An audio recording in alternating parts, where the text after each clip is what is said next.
Hi friends! Over the last couple of days, we've been thinking about approval addiction, which is the unhealthy need always to be affirmed and congratulated and admired and praised by others, which is different from a healthy appreciation for affirmation and encouragement.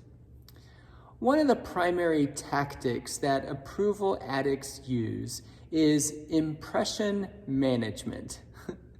Impression management is trying to convince others that we are more assertive or more clever or more gentle or more successful than they might think we are if we did not carefully educate them.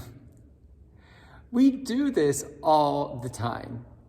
In fact, I wonder if often we're trying to convince ourselves as much as we're trying to convince someone else.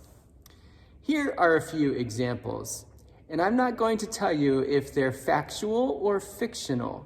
I wouldn't want to give you the wrong impression. Here's one. Imagine if I stood up to preach on Sunday morning and started this way.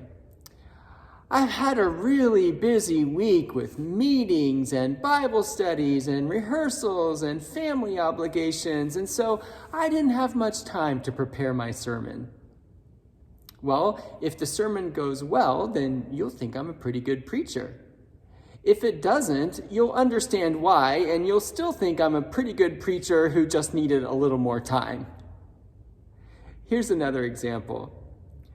I don't watch much TV, but the other night I saw... How much television I watch has nothing to do with what I'm about to say.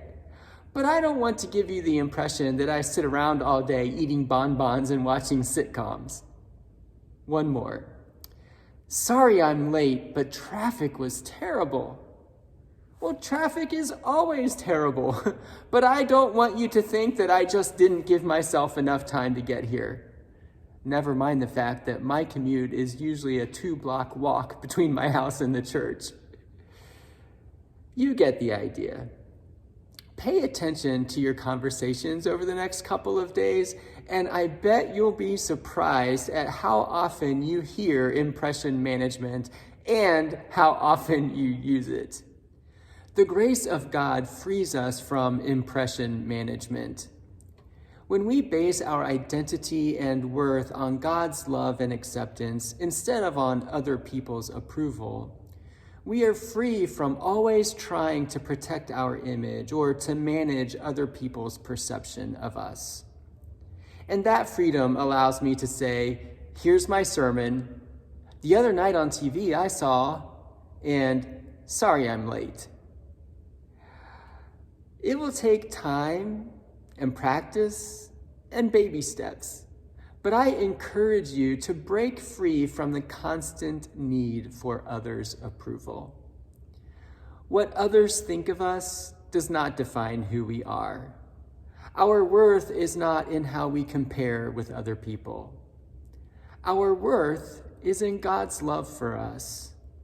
And God values us not because we're so smart or talented or beautiful, but because we are His.